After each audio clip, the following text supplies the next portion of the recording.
Weka maswali yako mbali. Inatosha kunifahamu kama watu wengine wanavyofahamiana.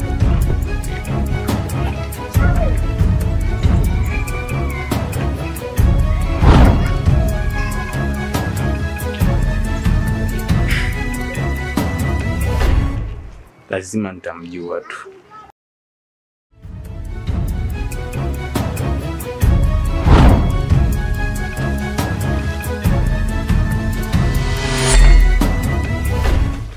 Wakuu, nimeitikia wito wenu. Naona sasa unaanza kuwa mtu wa kuzungumza. Unaanza kutoka kwenye rengo. Tunakusihi waache kuwafuatilia watu wasiokuhusu kabisa, na waache kufuatilia watu wasiohusiana na mpango wako wa kumiliki ukwasi. Unalotakiwa kufanya saizi ni jukumu moja tu. Hakikisha unamfuatilia yule binti na kumwekea alama. Acha kuhangaika na watu wengine. Vinginevyo, hautafikia malengo yako ya kumiliki ukwasi kwa haraka. Sawa. Naahidi kuwa sitochelewa wala kupoteza muda kwa mambo ambayo sio msingi kwangu. Nitafanya mapema na haraka ili kukamilisha maagizo na hitaji langu. Unaweza ukaondoka sasa.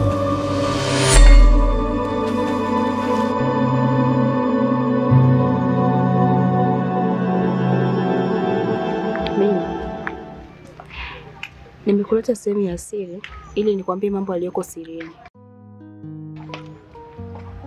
Mambo gani tena Oliva? Ni kumhusu Taslim. Taslim sio mtu mzuri sana kwako. Na ili napenda kurudia kwako, lakini natamani ungenielewa kidogo. Kwa nini unasema hivyo Oliva? Mina, Taslim ana jambo lake. Taslim anataka atumie nyota yako wewe kwa manufaa yake mwenyewe.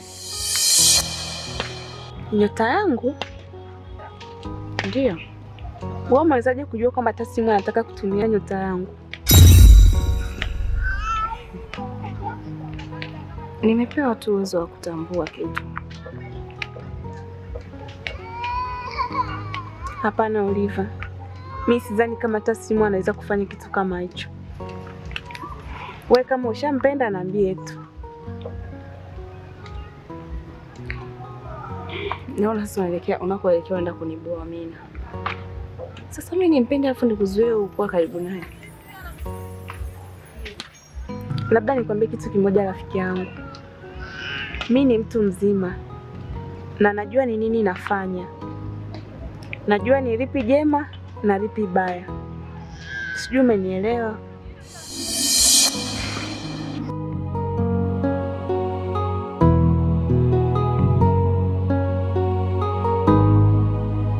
Mina, Niambie Taslim. kuna sehemu nahitaji nikupeleke. Sehemu gani? Utaiona tukishakuwa tayari tumefika. Kwa sababu ni sehemu nzuri sana nimeiandaa kwa ajili yako. Ina mazingira mazuri, inavutia hata kwa kutazama na kuwepo mahali pale.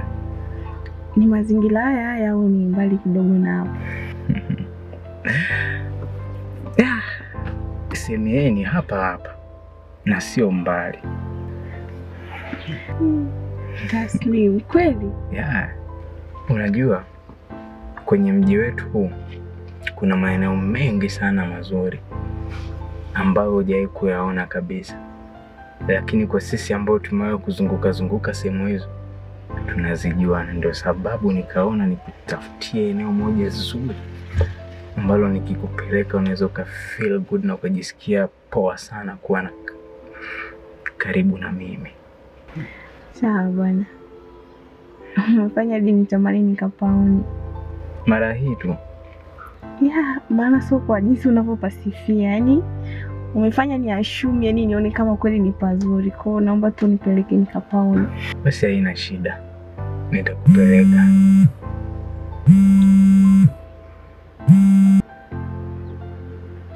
Halo? Dharura? Kwani kuna shida gani? Sawa, nakuja sasa hivi.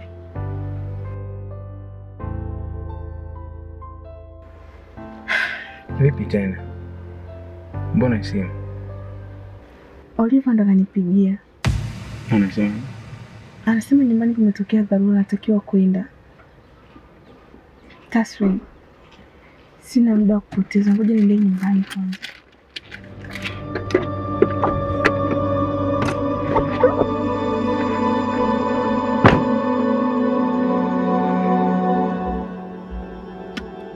Huyu Oliver mbona ananivurugia mipango yangu? Yaani kila nikipanga yeye ndo anakuwa kwanza kunivurugia. Itabidi sasa nianze kufanya mambo yangu kiume. Na kila atakayeingia kwenye anga zangu ni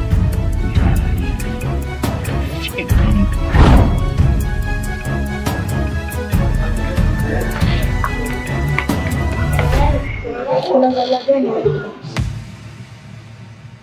Mimi na Taslim hana malengo mazuri na wewe.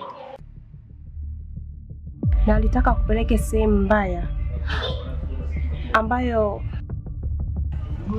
ingeathiri maisha yako. Yaani kama sio kugharimu uhai wako, basi angekuacha na ulemavu tena wa kudumu. Wewe mwezaje kujua kwamba Taslim sio mtu mzuri kwangu? Na mwezaje kujua kwamba tulikuwa tunataka kutoka? Mimi sihitaji masikio ili nisikilize yanayozungumzwa mbali. Isipokuwa ni hisia za moyo wangu tu, hasa kwa watu tunaowapenda. Hebu acha misemo yako ya Kiswahili. Labda nikwambie tu, kitu ulichokifanya leo sijakipenda.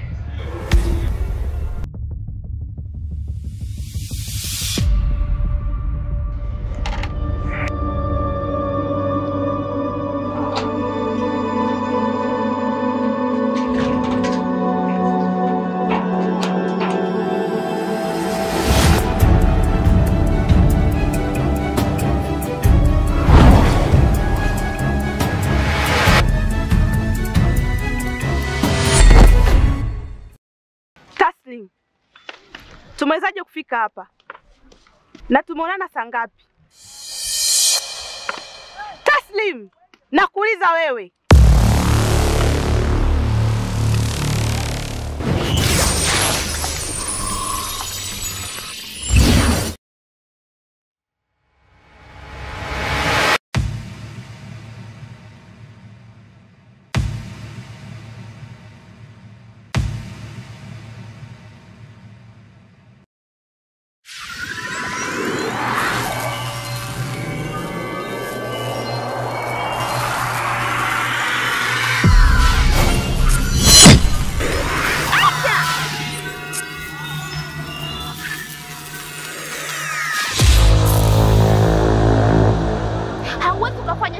Kukifanya. Naweza. Hawezi. Naweza. Naweza.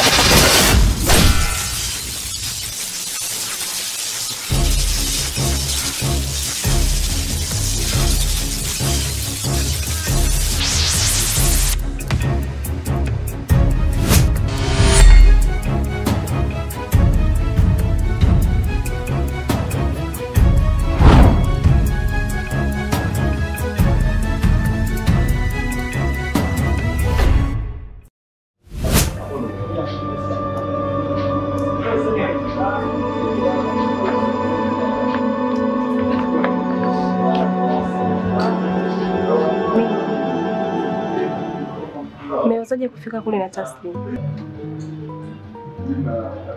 Mimi nazungumza na wewe.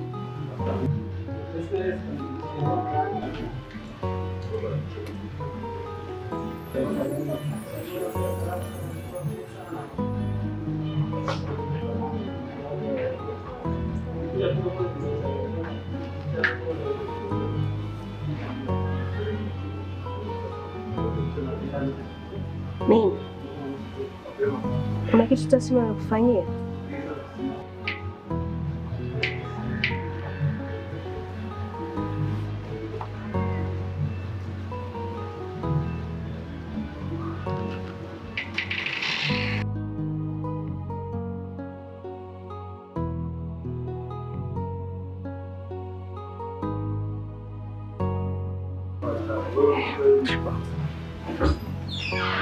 Sasa naomba unisikilize.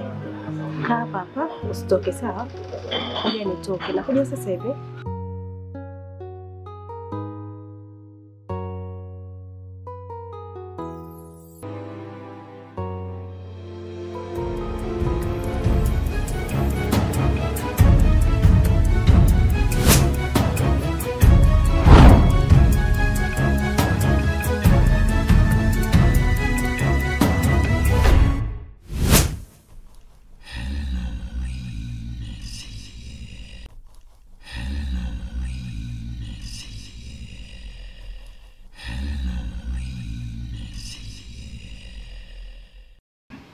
Naona huyu Oliva ni kama ametangaza vita na mimi sasa.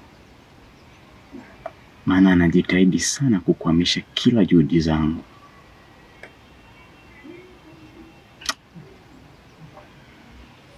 Inabidi niwe makini na nifanye kitu kabla mambo hayajaribika zaidi.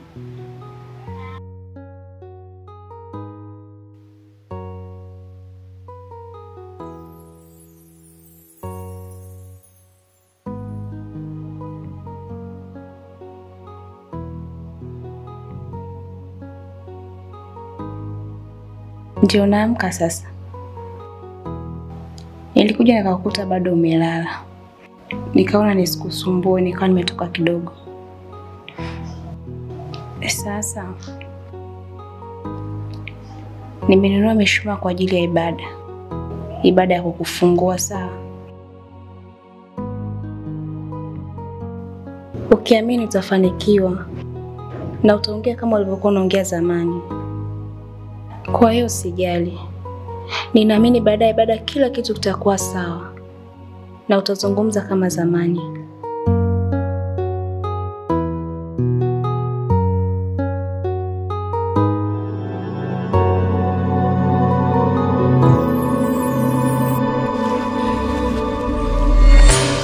Wakuu, kuna huyu binti ambaye amekuwa akitumia nguvu kubwa sana kunikwamisha jitihada zangu za kumtia Mina alama. Amekuwa akiwekeza nguvu zake nyingi sana na jitihada zake nyingi sana kwa ajili ya kunikwamisha. Nimetumia kila namna kuweza kumkabili, lakini wakuu, kabla ya kuchukua maamuzi yoyote, nimeona nije kwenu kwanza.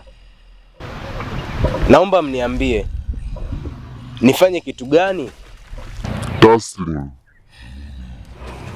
tumia mbinu yoyote, tumia jitihada zozote, tumia akili yako na uwezo wako na maarifa yako yote kuhakikisha unamtia Mina alama. Yaani, huyo binti mfanye kitu chochote, lakini uhakikishe unamtia Mina alama. Vinginevyo, ukwasi utaendelea kusikia tu. Sawa wakuu wangu, nimewaelewa. Hakikisha unatimiza hilo jukumu ndani ya wakati.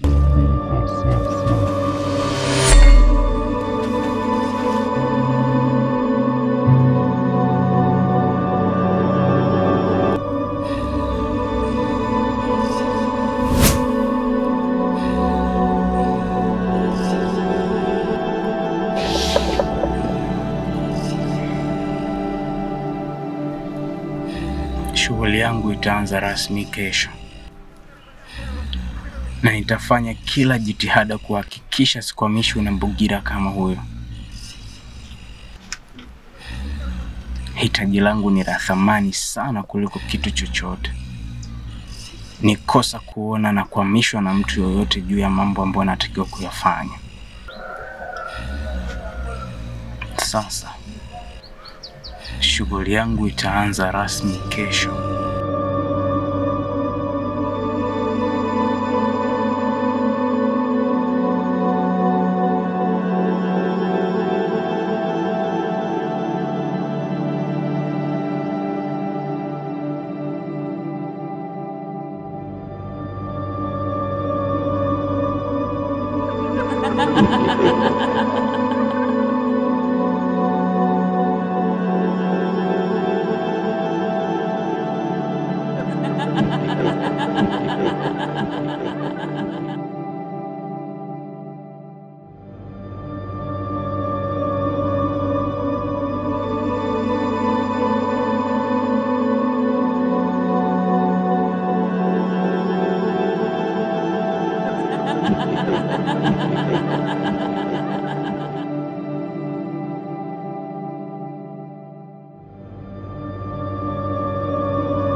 Mbona ndani hakuna mtu? Utakuwa wameenda wapi hao?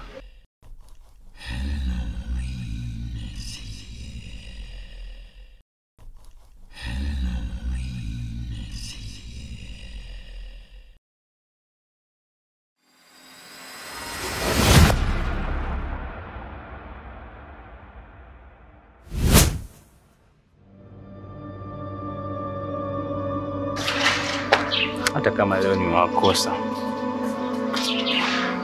siwezi kuruhusu kuwakosa kizembe. Nitawatafuta mpaka nitawapata tu.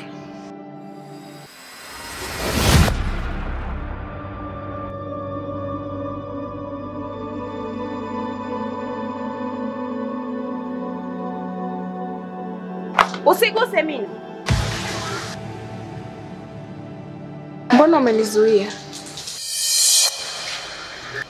Inaonekana kwenye huo mlango kuna mtu wa ajabu alikuwa anafanya vitu vyake. Umewezaje kujua? Kama nilivyokuambia hapo mwanzo, Mina, nimepewa uwezo wa kutambua jambo. Hivyo unabidi uwe makini sana. Maana kuna mtu anatufuatilia kwa ukaribu. Sawa? Sawa, nimekuelewa. Okay.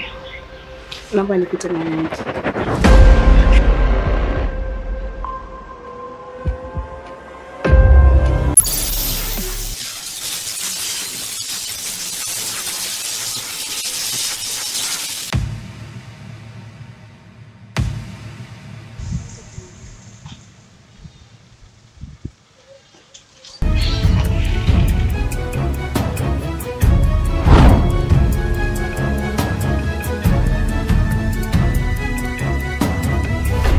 Sasa nafikiri ni muda mwafaka kwa ajili ya kwenda kwa kina Mina tena kupiga doria,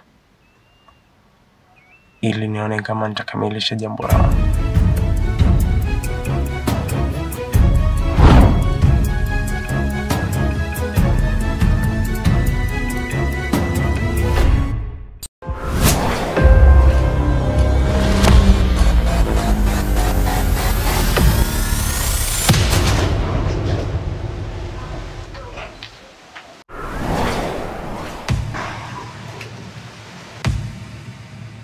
Nilijua tu kwa hicho kishindo atakuwa ni wewe.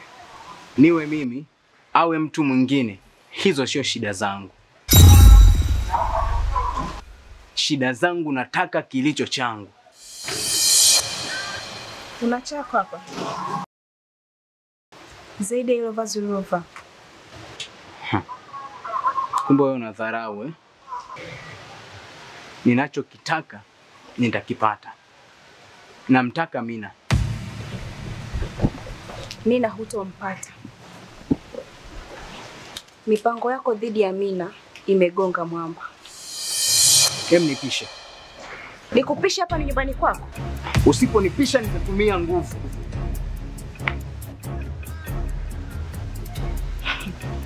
Kwa nguvu gani ulizonazo za kunitisha mimi? Huko kwenye himaya yangu. Jaribu uone.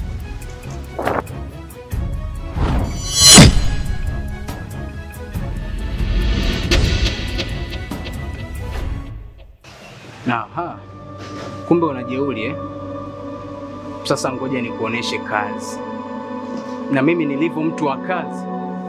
Nimepata kazi. Siwezi kuacha kazi.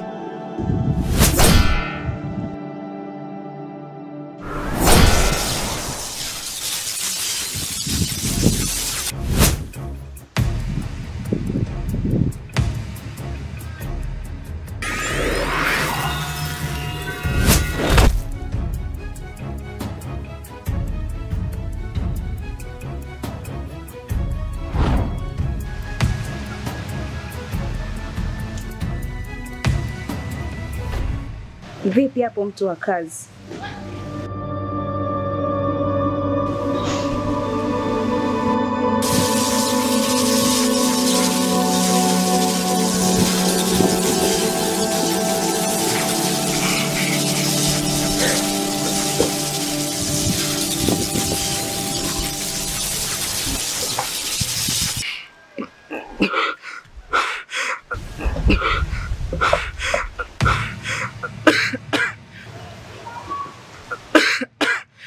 Yewe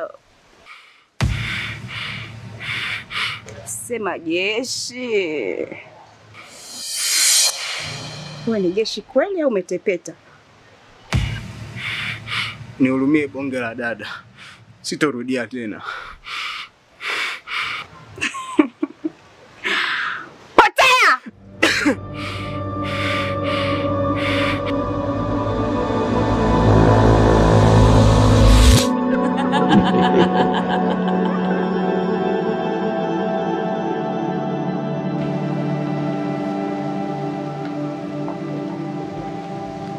Oliva. Ulikuwa unaongea na nani? Maana nimesikia ulikuwa unaongea na mtu. Afu unaona uko peke yako. Nilikuwa naongea na Taslim.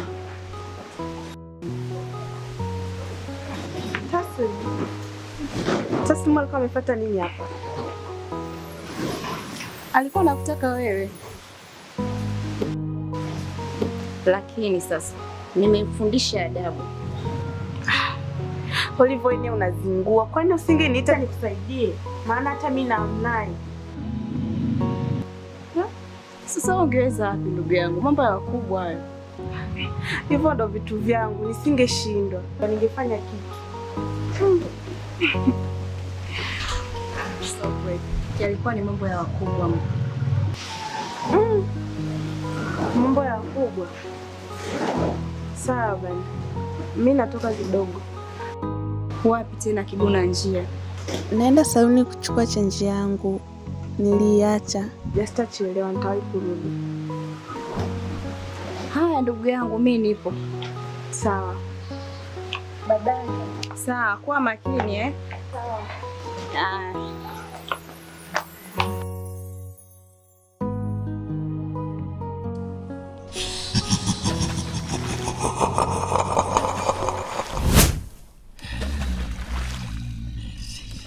Wakuu, mmenipa uwezo wa kufanya kila ninachokitaka. Mmenipa uwezo wa kupambana na kila yoyote ambaye atanikabili. Na mmenipa uwezo wa kujiamini kufanya chochote ambacho kiko ndani ya uwezo mlionipa. Sasa kwa nini huyu binti ananizidi?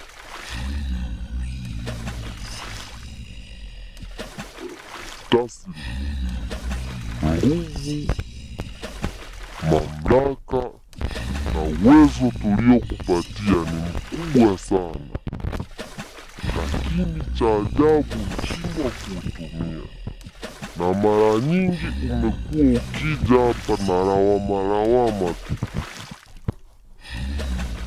Sasa basi, endapo utashindwa kumdhibiti huyo mwanamke na kumtia Mina alama, kitakachofuata ni adhabu. Wakuu, nilitumia uwezo na nguvu mlizonipatia, lakini nashangaa alinishinda. Hauna cha kujitetea. Ondoka mara moja kabla haujatukasirisha.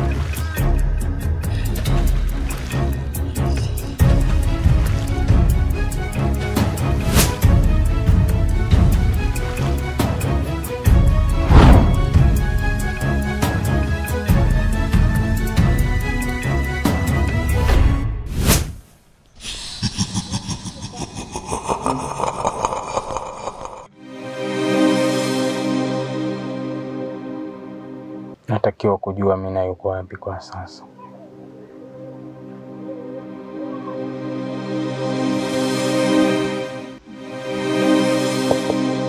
Sasa ni muda wa kukamilisha jambo langu.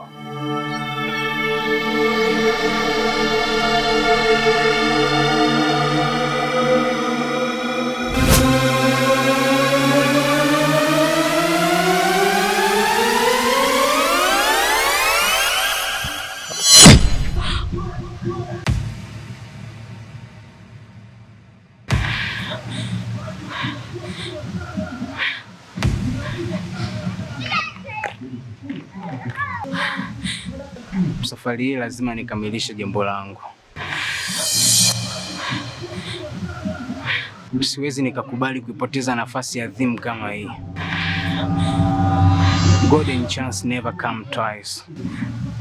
Mungu wangu, naomba unisaidie.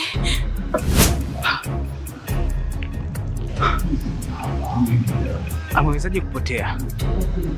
Mbona mimi ninavyofahamu Mina ni mweupe pe?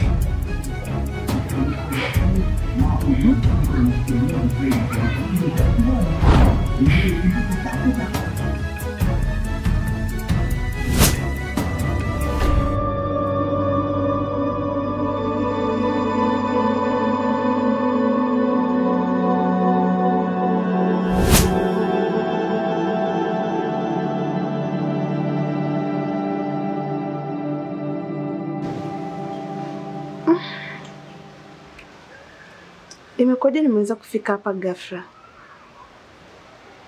Na nilikuwa barabarani.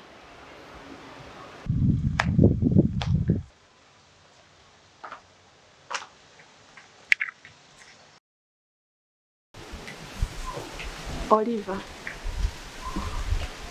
kuna kitu kinanishangaza sana. Nilikuwa barabarani natembea, nikakutana na Taslim. Amenitisha vikali sana.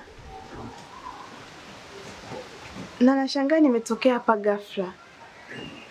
Sijui hata imekuwaje. Mina, mshukuru tu Mungu wako, maana malaika wako amekuokoa. Hapana. Hii ni maajabu.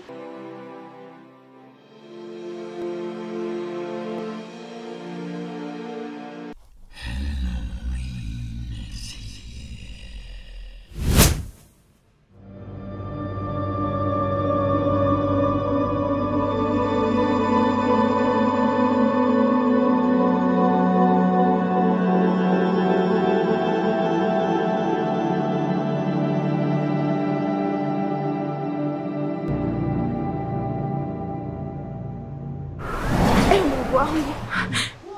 Naomba unisaidie.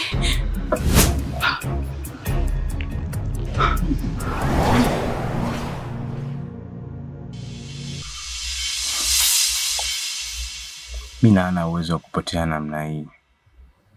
Hana huo uwezo kabisa. Na hapa ni wazi kuna kitu kitakuwa kimefanyika.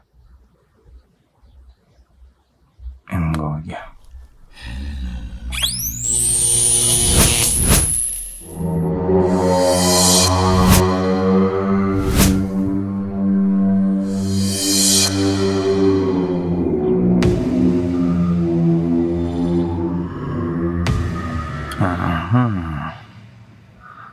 Kumbe huyu mpuzi ndo anayenikwamisha mambo yangu. Yaani kila ninalojitahidi kulifanya yanakuwa sababu ya kunikwamisha. Amekuwa kama kisiki kwenye barabara ya mafanikio yangu sasa. Hakuna njia nyingine zaidi ya kuking'oa. Na nitaking'oa.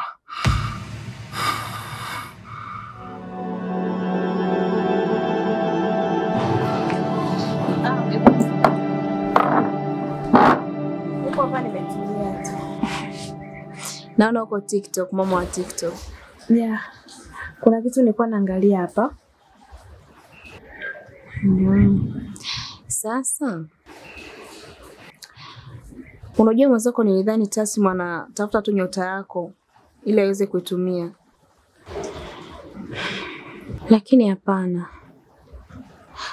Kwa navyoona nguvu ambayo Tasi mwana itumia, kutakuwa na jambo kubwa sana nitafuta kutoka kwako. Na hicho kitu ni kikubwa na kina dhamana kwa upande wake. Oliver. Unahisi ni kitu gani ambacho Tasi mwana anahitaji kwangu? Kinachomfanya atumie nguvu kubwa kiasi hiki ili aweze kukipata? Mina, kwa sasa sikifahamu. Lakini kuna kitu, yani kuna kitu kipo. Hapo tu ndo unanichanganya Oliver. Yani jambo ambalo liko serious, wewe unaleta mafumbo. Kwa nini usiongee tu kweli nikajua nini unamaanisha? Nikija kukifahamu nitakwambia. Oliver.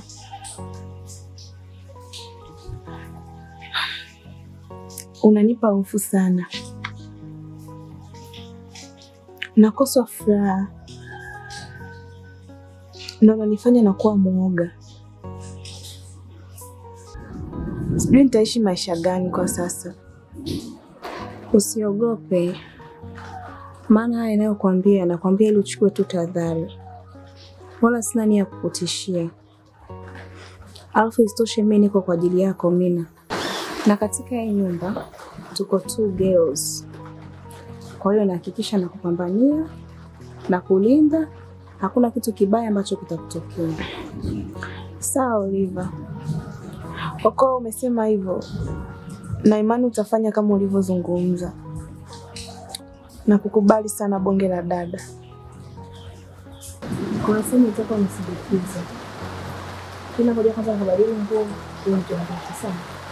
Sawa, nakusubiri. Sawa.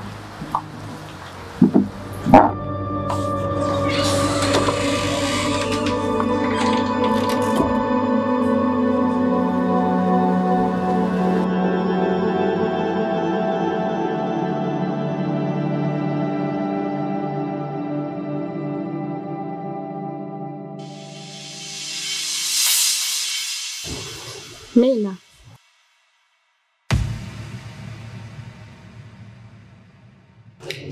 Mimi niko tayari, tuondoke. Sawa.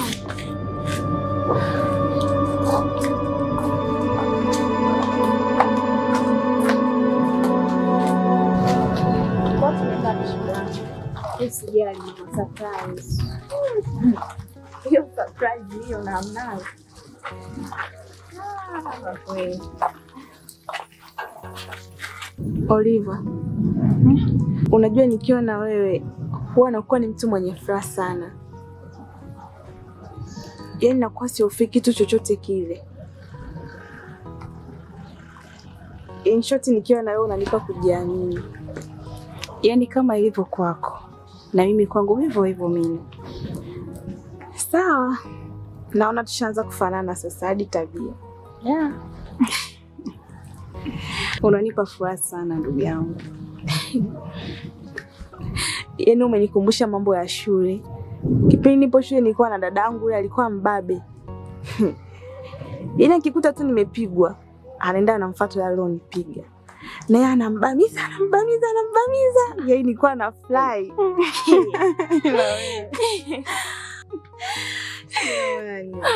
Na mimi umenikumbusha shuleni. Kulikuwa kuna vitendawili, hiyo misemo, mithali na hau yani. Sasa nataka tufanye ka challenge kidogo. Sijui unanielewa? Nakuelewa. Ndege mjanja unasa kwenye tundu bovu. Mbio za sakafuni uishia ukingoni. Ewa. Sasa kuna wapo msemo. Wajinga ndo wali wao. Ewa, sasa wewe unayaweza. Unayaweza Mina. Afu leo mbona umechangamka sana? Maana unaniuliza misali, misemo. Na wakati sio vitu vyako. Hapa naona sina muda wa kupoteza. Muda wa kupoteza?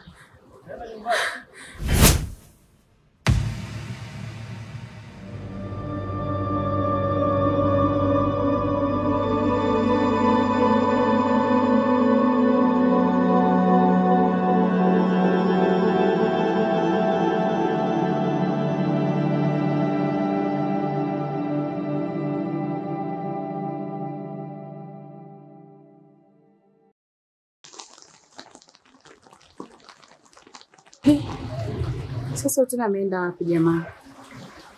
Simwambia nisubirie hapa.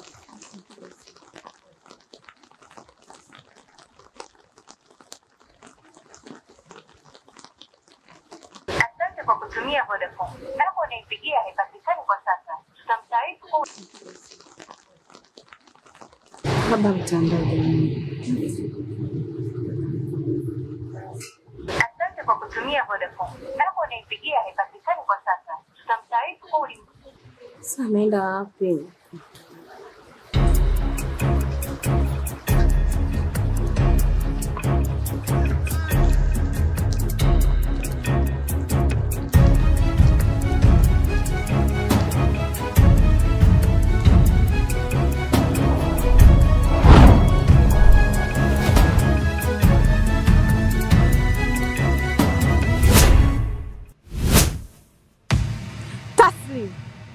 Hapa ni wapi? Na unaweza kuniambia tumewezaje kufika hapa? Huu sio muda wa kuniuliza maswali. Unatakiwa kufanya kila ninavyotaka ili kusudi zoezi langu liweze kwenda sawa sawa. Hapana. Huwezi kunilazimisha kufanya mambo yako pasipo kujua hata nafanya nini. Aha. Unakuwa mbishi eh? Kuna wakati mwingine demokrasia ikifeli ni wakati wa kuapply dictatorship.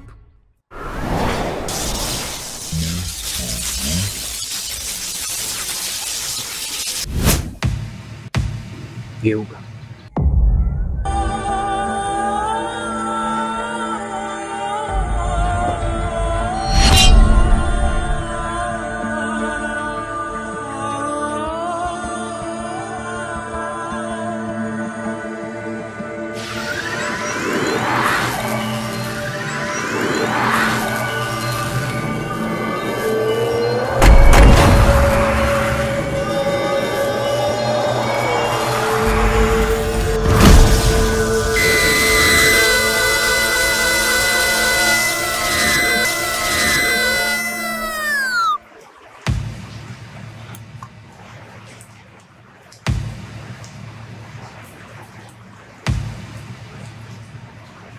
Sauti si ni Amina.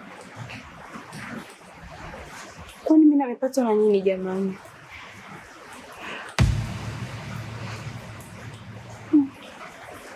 Zoezi langu la kwanza naona linakamilika kikamilifu. Na sasa naona na usogelea ukwasi kikamilifu. Taratibu. Hapana. Natakiwa tufanye kitu sasa hivi.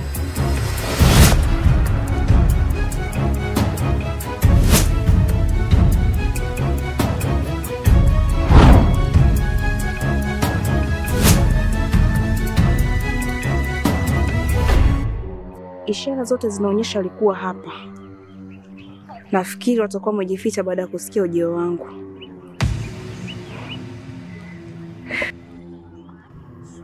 Ngoja kwanza nikague.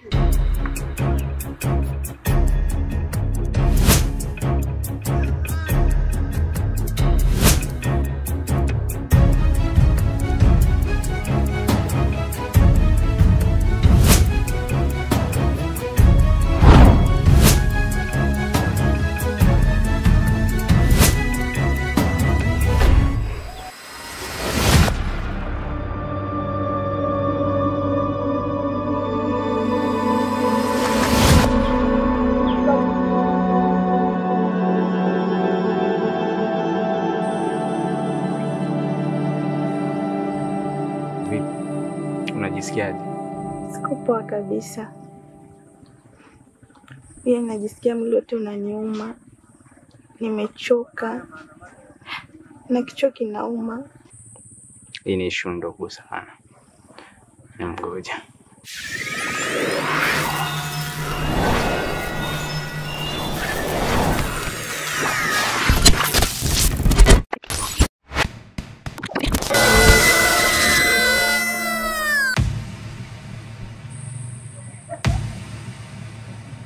Hapo vipi? Hapa najisikia vizuri. Sisikii maumivu ya kichwa tena. Na mwili pia hauumi. Basi sawa. Nikusindikize nyumbani sasa. Sawa, haina shida.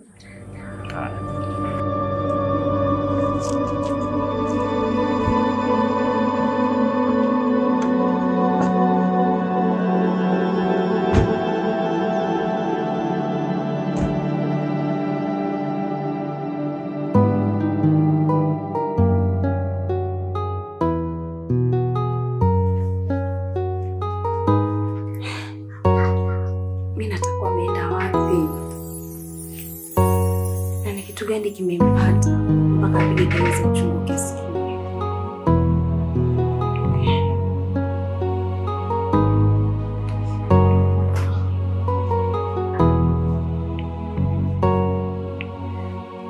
Mungu wangu, msijui kwa atoke salama. Anapita wakati mgumu sana.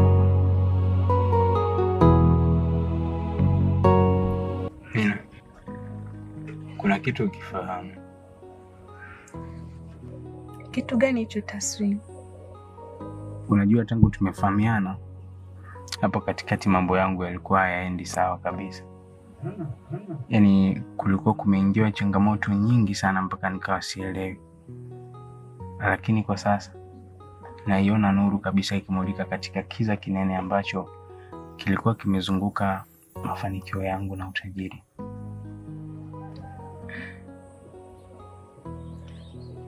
Mbona sikuelewi Taswini? Wewe ni mwanamke mwenye bahati ya mafanikio yangu.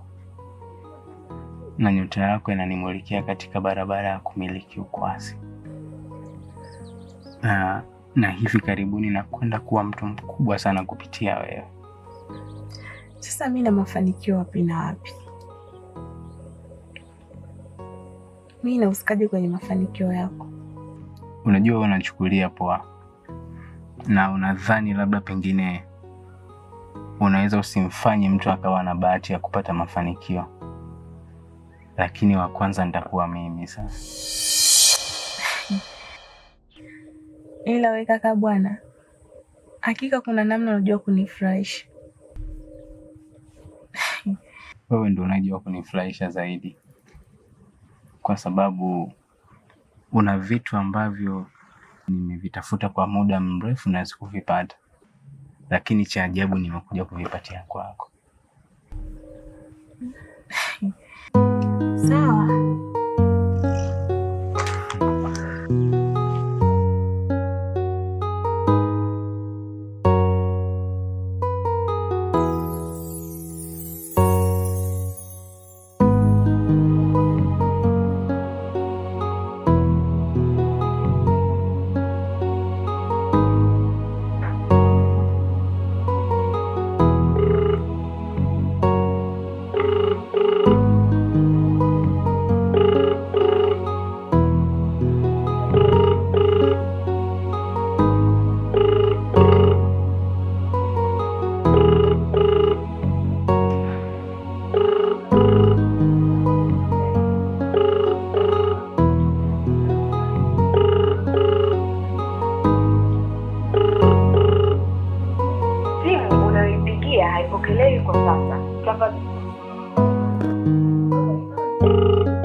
baadaye.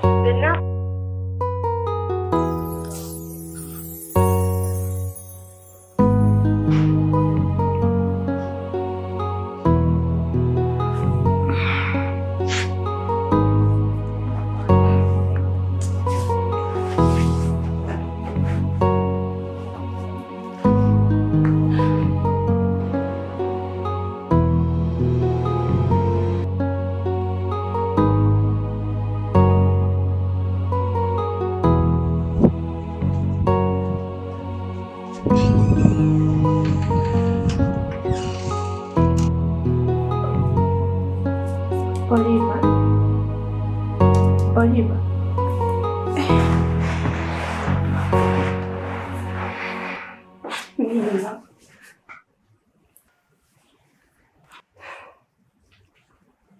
Uko salama mimi?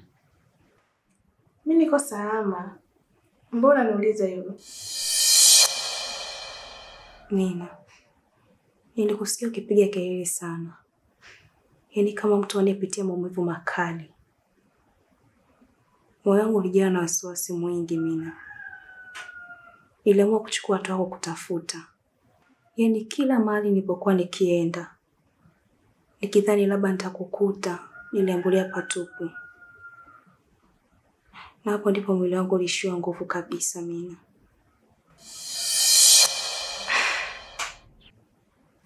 Oliva. Naona usingizi wako ulikuwa umesheheni ndoto nyingi sana. Mina, mimi sizungumzii ndoto, nazungumzia uhalisia Mina. Na hiki kitu ninachokizungumzia ni kitu kilichotokea na nina uhakika nacho. Sawa.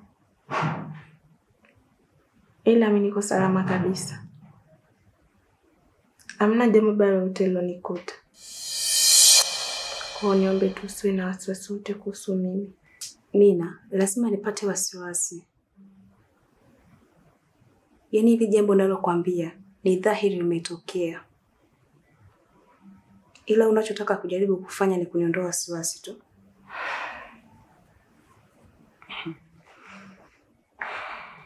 Sawa. Ila mimi ndo kama nilivyokuambia. Niko salama. Nahisi hata wewe mwenyewe unaona niko salama kabisa. Sasa kama uko salama, ulienda wapi? Mtu nimekwambia nisubiri. Naingia ndani kujiandaa natoka. Nimevaa na miwani mikubwa hata sikuoni. Nilitoka tu mara moja. Mina, mimi sijui ulienda wapi, kama ulienda na gari ya CCM sitaki kujua, lakini kitu umekifanya sio kizuri. Yaani sijapenda kabisa.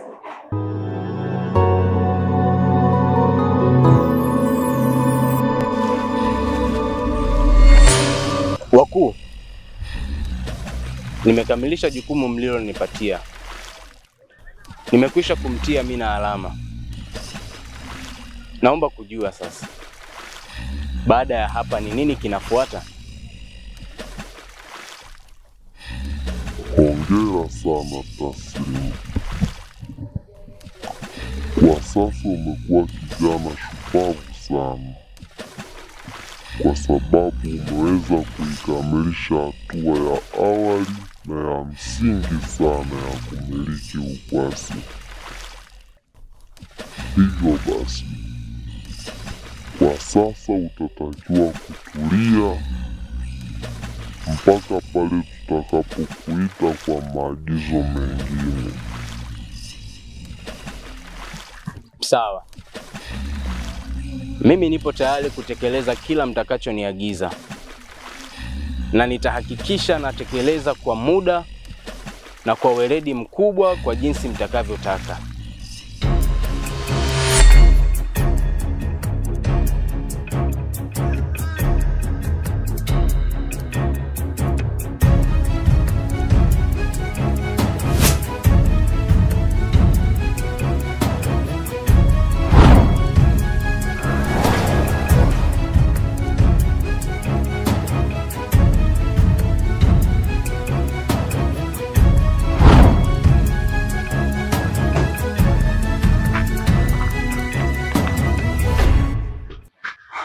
Mambo vipi mrembo?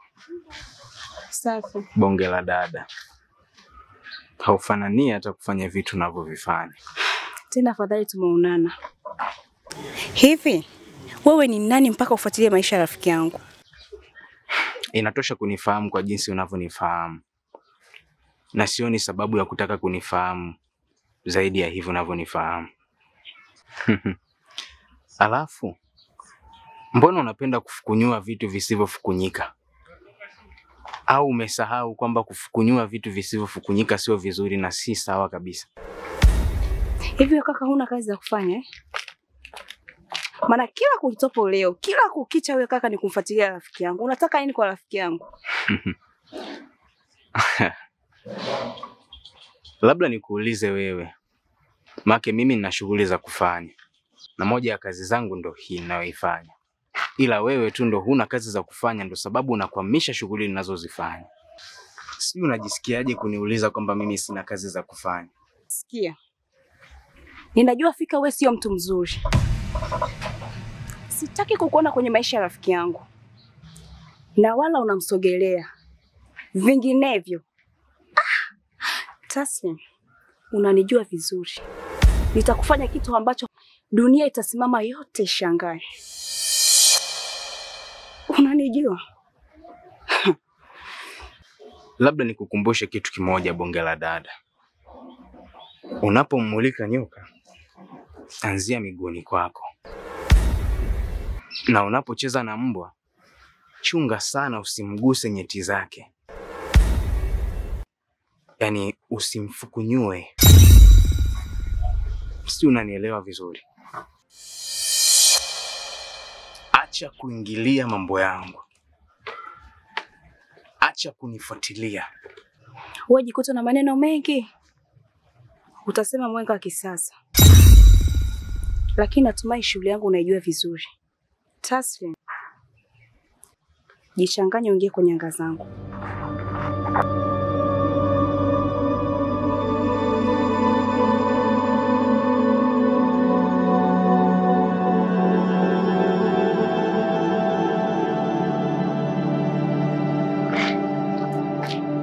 Mimi ndo tasema. Kiboko ya watu wasiojitambua kama hawa. Na nikipanga jambo langu mimi sishindi. Tamnyoosha.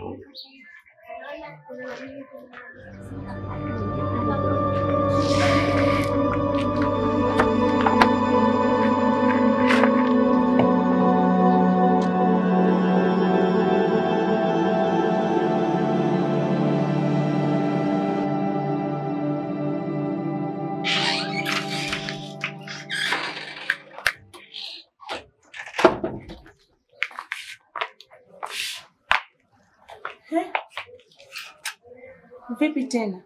Mbona kama uko sawa? Simekutana na Taslim kwani ananipa vitisho, ni utasema sijui ananiweza. Oliva. Taslim na vitisho wapi na wapi? Labda kama umekutana na mtu mwingine. Maana Taslim namjua mimi.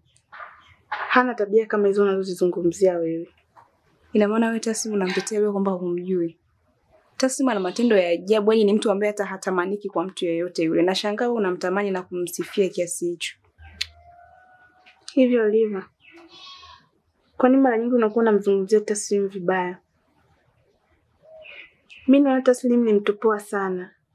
Hana shida yoyote. Sijui kwako ana changamoto gani inayofanya unamzungumzia vibaya kiasi hiki. Simsemei vibaya. Nasema matendo alionayo sio mazuri. Na ni kweli hata wewe unafikiri unayafahamu. Yaani Oliva unazungumza. Haya niingia akilini kwangu kabisa. Ngoja kwanza niingie ndani. Maana hata naweza nikaongea kumbe nazungumza na mtu ambaye hata haelewi, maskini wa Mungu. Yaani mimi nakueleza hiki unanieleza kile. Unajua tunapishana sana. Yaani ndio unanichanganya kabisa. Yaani hata sikuelewi. Bora ndio zangu mkono tu nipenda kabisa.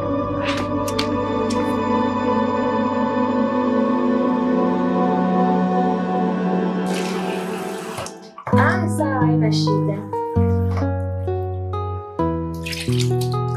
Poa. Baadaye.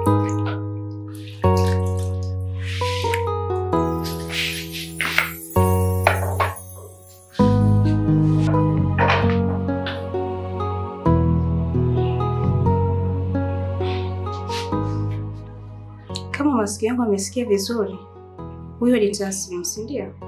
Wala hata hujakosea. Ndo nilikuwa naongea naye. Kwani kiongea naye kuna shida? Mina, ina maana changamoto zote ulizopitia, shida zote ulizopitia, bado unazungumza na Taslim? Changamoto? Changamoto gani ambayo unaizungumzia?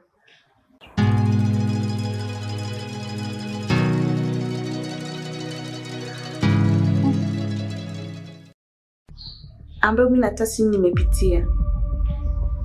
Mbona kama unanichanganya? Maana ni vitu vigeni kabisa ninavyovisikia.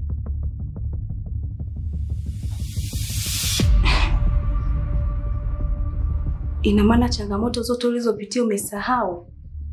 Shida zote alizokusababishia Taslim umesahau Mina? Umesahau huyo Taslim ndio mtu aliyefanya mpaka ukashindwa kuzungumza? Mina, akili yako inafanya kazi sawa sawa au mimi ndio siko sawa leo?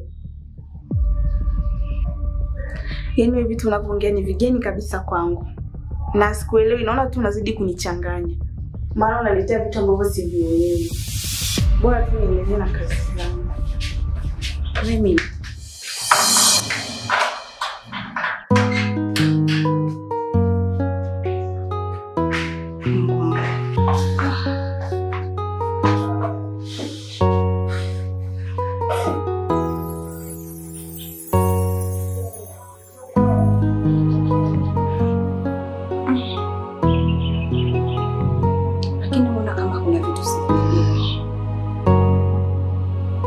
kila nachomwambia anaona kama kigeni.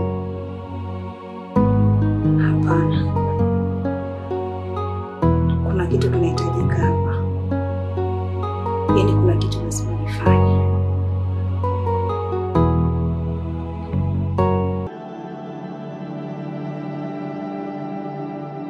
Oliver, hatuna changamoto yote kwa sasa. Na hamna magumu yote tunayoyapitia. Lakini nashangaa umenileta hapa. Na inaonekana kabisa tunataka kufanya ibada. Ni kweli. Lakini kufanya ibada sio lazima kuwepo na changamoto. Tunafanya tu ili kujiimarisha sisi wenyewe. Sawa. Sasa utanifuatisha nitakachokuwa nakifanya.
Oliver.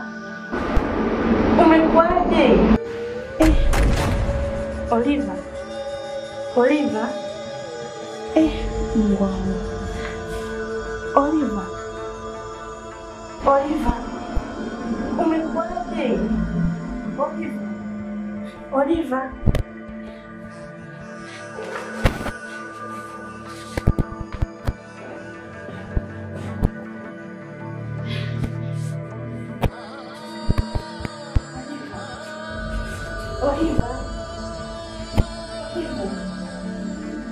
wangu.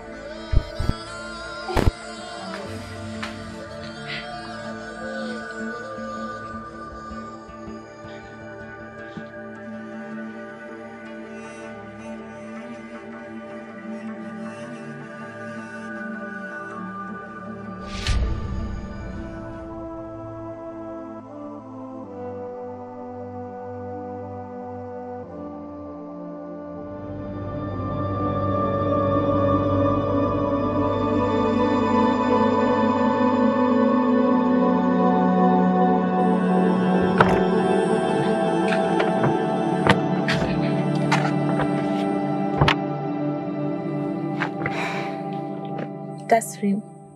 Niambie. Samahani lakini kama nitakukwaza. Bila samahani. Hivi ni kwa nini kila siku nikikwambia unielekeze nyumbani kwako au hata twende wote nikapafahamu, unakuwa ni mtu wa kupinga tu? Yaani kila nikionana na wewe tunaonana kwenye gari. Unajua mara nyingi tunapokutana huwa tunakutana maeneo ya mtaani. Na mahali ambapo tunakutana ndo kama hivi. Kwa kuhusu swala la kuja nyumbani na kupafahamu, hilo lisikupe shaka kabisa. Kuwa na amani. Nyumbani muda ukifika nitakupeleka. Utapajua. Kwa usiwe na shaka kabisa. Nimekuelewa. Okay. Ila kuna shida moja. Shida gani? Oliver ana shida. Anahitaji msaada mkubwa sana kutoka kwetu. Na ndo maana nimeona nikwambie, japo tushauriane tujue namna gani tunaweza kumsaidia. Maana mimi peke yangu siwezi.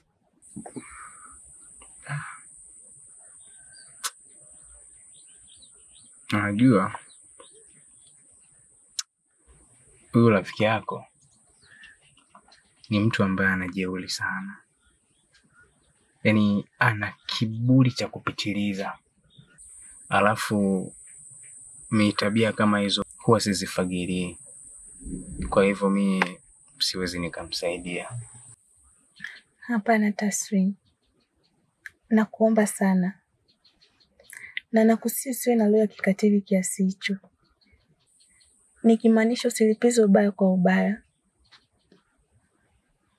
Najua kuna namna Oliver anaweza kama amekukosea. Na amekukwaza pia. Ila naomba umsamehe kwa niaba yangu. Nakuomba Taslim, tumsaidie. Mimi sina nia mbaya. Lakini hii yote naifanya kwa sababu yako. Unakumbuka kwamba nishakwambia rafiki yako sio mtu mzuri. Sasa tunapotaka kumsaidia akapata namna, unaonaje? Anaweza akachukua jukumu la kukudhuru au kukupoteza kabisa. Sasa mtu wa namna hii tunawezaje kumsaidia? Kwa mimi najaribu tu kukwambia hivi ili kusudi upate picha, uone nini nilikuwa namaanisha. Kwa najaribu tu kusema hivi kwa ajili ya kuchukua tahadhari dhidi yako. Sio mtu mzuri kabisa kwako. Taslim. Nimekuelewa kwa kile ulichozungumza. Ila mimi naomba nikuache. Ulifikirie hili. Nitaenda nyumbani.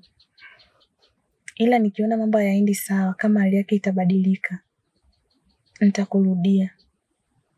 Tujue namna gani ya kufanya. Sawa. Na ina shida. Sawa.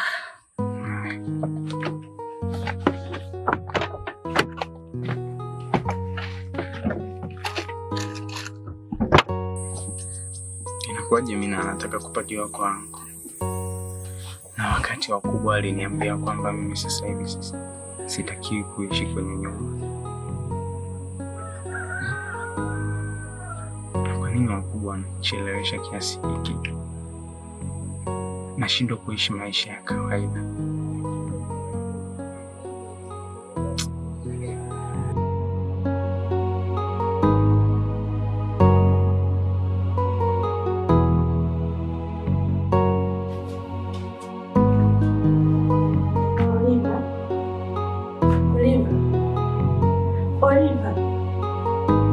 Oliva. Umepata na nini Oliva? Oliva. Oliva. Mungu wangu. Oliva. Oliva. Amka basi. Oliva. Oliva. Amka basi. Oliva.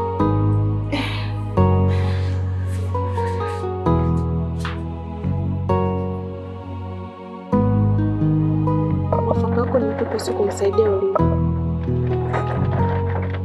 Maana hakuna mabadiliko yoyote. Hali ni ile ile. Kwa ndo maana nimerudi. Nijue umefikia wapi kuhusu nilivyokuambia. Ili tuweze kumsaidia. Unajua nini? Rafiki yako ni mshirikina sana. Mshirikina? Ndio sababu hata limemkuta la kumkuta. Na usipokuwa makini, anaweza akakutoa kafara. Hapana, tasio. Oliva anaweza kufanya kitu kama hicho. Sawa. Najua yule ni rafiki yako. Lakini kitu ambacho nahitaji kukwambia, kuwa naye makini sana. Kwa sababu sio mtu mzuri. Kwa hivyo natakiwa kuwa naye makini sana na kuchukua tahadhari kubwa. Hasa kwenye haya mambo. Huenda ikawa ni mtego na wewe unataka kujiingiza. Kwa hiyo kuwa naye makini sana. Sawa. Mimi nimekuelewa.